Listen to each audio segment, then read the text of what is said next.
Bismillahirrahmanirrahim. Cehaliyet davridagi Arab jamiyatidan ko'rinish. Arablarning ijtimoiy ahvoli. Arab jamiyatida ahvoli bir-biriga o'xshamaydigan ijtimoiy tabiqalar mavjud edi. Oqso'nglar tabiqasidagi erlarning oiladagi o'rni nihoyat ustun bo'lib qolmay, hatto bu tabiqaning xotin-qizlarimi to'liq tanlash erkinligi va so'z erkinligiga ega edi. Bu tabiqaning xotin-qizlari qattiq hurmatlanadi va ularning iffat nomusi uchun qilichlar shiltilab, qonlar to'kiladi. Bir odam arablarning nazarida yuksak o'ringa ega bo'lg'isi, saxovat va shijoat fazilati bilan maqtalg'usi kelsa, ko'pincha hollarda xotin-qizlarning tiliga murojaat qiladi. Ayollar xolisa qabilalarni tinchlikka erishtiradi, xolisa qabilalar aro urush jidal o'tlarini yoqadi. Shundaqdimi erlar yanala oilaning to'liq huquqliq boshlig'i va oilaning qonuniy mas'uli hisoblanadi. Er-xotinlik munosabat odatda oila boshlig'ining qo'shilishi bilan to'y marosimi o'tkazilgandan keyin kuchga ega bo'ladi. Xotin-qizlar o'z beshimchilik qilib, egi chaqinlarning gapini yerib olmaydi. Yuqori oqso'nglar tabiqasining ijtimoiy ahvoli mana shundaq bo'layotgan bir paytda to'van va o'tir tabiqadagi er-ayollar orasida bir qism pastkash kishilar bor edi. Biz bundaqlarning ijtimoiy ahvolini faqat shalloqlik, hayosizlik deyishdan boshqa so'z bilan ifodalay olmaymiz. İmam Abu Davud Aisha radhiyallohu anhadan rivoyat qilib, bir hadisda mundaq degan: Jaholiyatning nikoh ishlari to'rt turlik bo'lib, uning birisi kishilar bugungi kunda amal qilib kelayotgan nikohlanish qoidasi shu edi. Ya'ni er taraf ayol tarafga xaridorlik qilib, elchi yo'llash, to'yliq mahri berish, ondan keyin to'ylashish.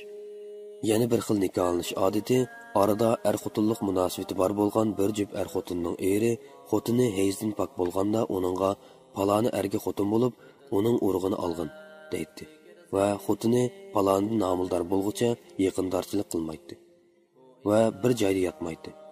Ayolining shu erdan qo'rsoq ko'targanligi aniqlansa, ondan xolisa bir o'rinda bo'ladi, xolisa bo'lmaydi. Ular buni bolasining sortliq tug'ilishini orzu qilib shunday qiladi. Shunga bu nikohi istibzo, ya'ni urug' elish nikohi deb ataladi.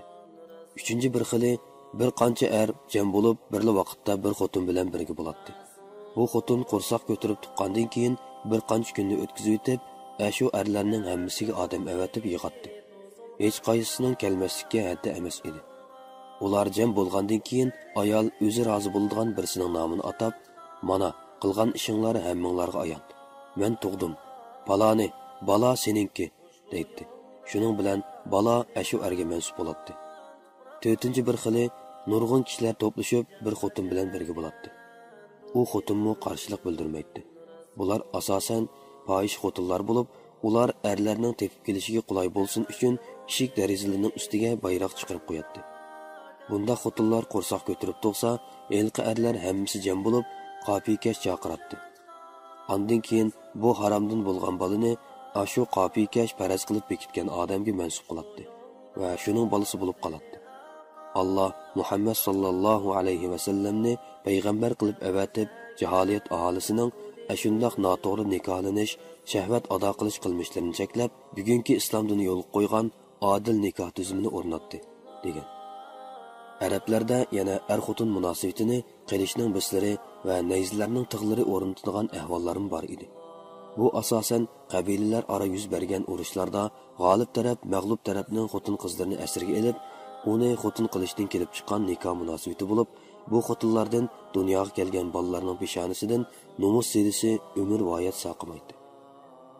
Hammaga ma'lumki, arablar jaholiyat davrida ko'p xotinlik bo'lishda cheklamaga uchirmaydi.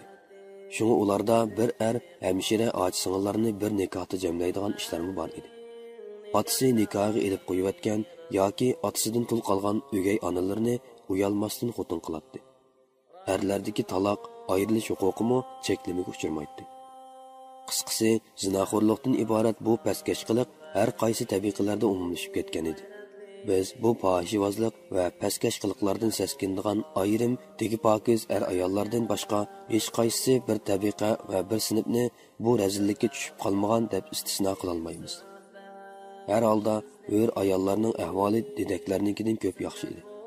Fohish ayollarning mutlaq ko'p qismi asosiy jihatdan dedaklar bo'lib, oshkorlanishicha jaholiyat aholisining ko'p sondikilari bu fohish qiliqlarga chetilib qolishni nomus his qilmaydi ekan. İmam Abu Davud Amri ibn Shuaybdan u dadisidan, u buvisidan naql qilib aytdiki, bir odam: "Ey Rasululloh, paloni mening balam. Men uning onasi bilan burun jaholiyat vaqtida birga bo'lgan edim." deganda payg'ambar alayhissalom islomda jaholiyat davosi oqmaydi. Jaholiyat davri ketdi.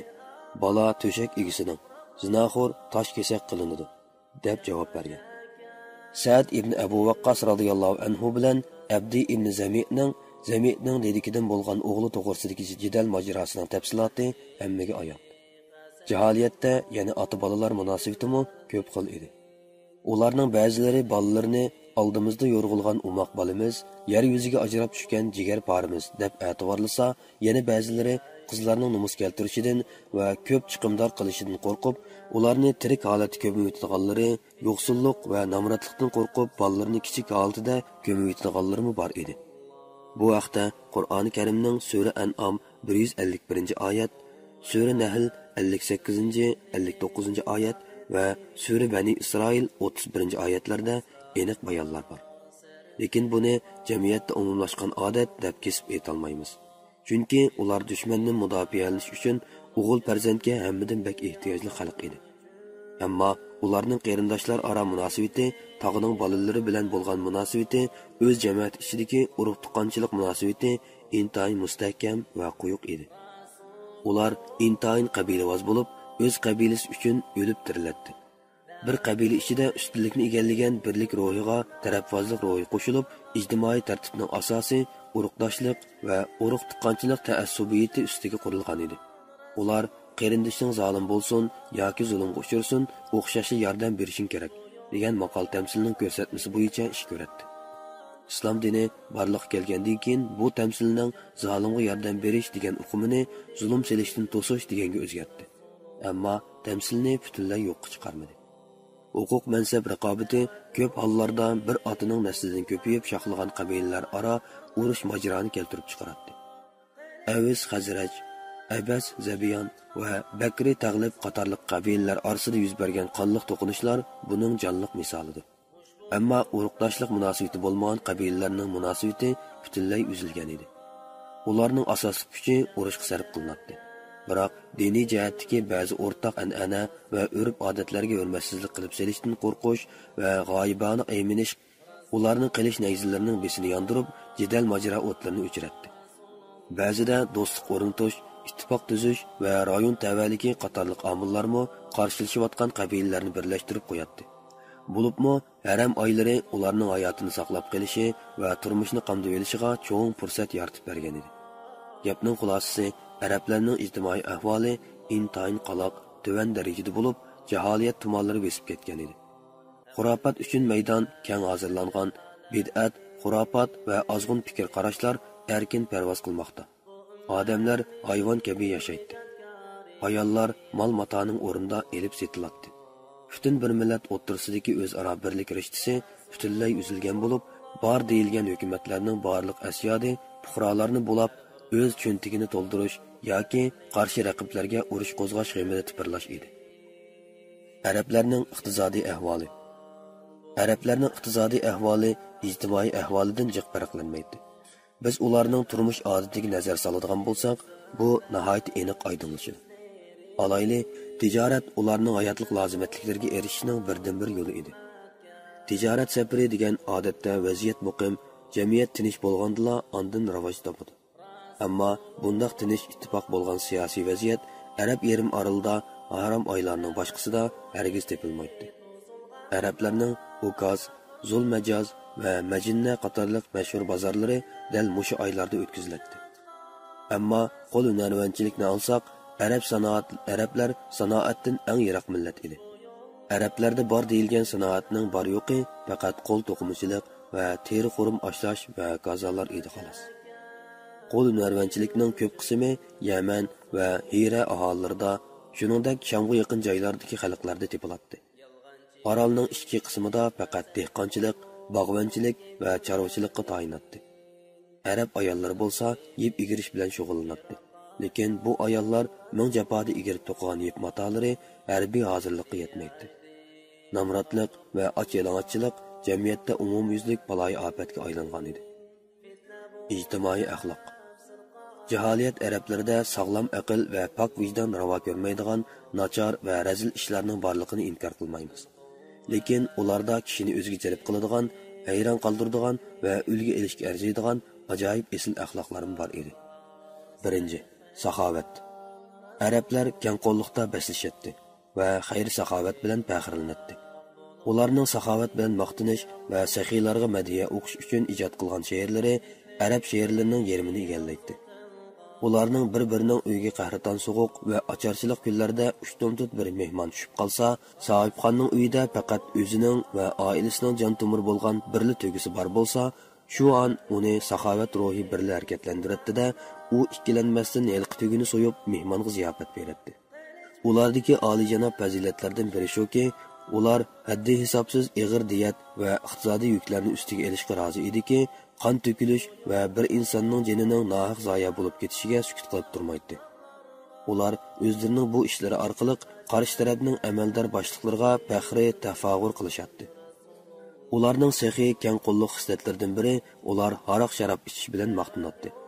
Ular buni aroqkashlikning o'zi faxrlanishga arziydigan ish deb qilmasdan, balki uni saxovat yo'llarining bir turi, uning ustiga aroqkashlik odamga keng qo'lliqni o'rgatadi deb qiladi. Shuning uchun ular üzüm darxini karam, ya'ni saxovat darxi deb ataydi. Üzüm marqini bintul karam, ya'ni saxovat qizi deb atashgan edi. Arablardagi qadimki klassik she'rlar to'plamiga nazar soladigan bo'lsak, maxsus aroqkashlik to'g'risida madhiya va faxrlanish boblarini ko'ramiz. Arablarning saxovat yo'llaridan biri qimorvozlik edi. Ular qimorni saxovat usullaridan bir xil usul deb qaraydi. Chunki ular qimordan olgan foydani yoki taqsimotdan oshqinni butunlay ojiz miskinlarga yegizadi. Shu jihatdan Qur'on Karimning aroq va qimordan foydali taraflarining borligini inkor qilmasdan, balki bu ikkisidagi gunoh foydasiga qaraganda texmi cho'ngdir deb ogohlantirish berayotganligini ko'ramiz. Arablarning eng chong alohidligi ahdiga vafo qilish. Ahdi ularning nazarida ching eslashga tegishli din edi. Ahdiga vafo qilish uchun jon-jigar farzandlarining o'ltirilishi va xonavayron bo'lish qatorliq ig'irchiliklar hech nima emas edi. Buningga Shaybon qabilasining boshlig'i Hani ibn Mas'ud, Simvol ibn Adiya va Hojib ibn Zirorlarning qissalari amaliy misol bo'la oladi. 3. İzzatun nafs, ya'ni o'z-o'zini qadrlash. Zulm sistemlarga tiz bukmaslik va xo'rliqqa bosh egmaslik ruhi. Ulardagi qaram shijoat, qaysar iroda va darhol harakat qilish g'ayrat qatorliqlarni shu axloqlarning ko'zi deyishga bo'ladi. Chunki ular izo ahonat va xo'rliqning purqi chiqadigan har qanday bir gap so'zni anglasila, qo'llari qilish nayzlarini elib, urush marshini yangratadi va bu yo'lda qanchalik qurbonlarni berishdan parvo qilmaydi. 4. Qiyin ishlarga qadam bosish. Ular shon sharaf keltiradi deb qargan har qanday bir ishga iroda bog'lasa, uni hech narsa to'siy olmaydi. Balki ular xavf xatarga qaramay o'zini ashu ishga ataydi. 5. Halimlik, ya'ni muloyimlik, o'z-o'zini idora qilish va tamkinlik fazilatdir.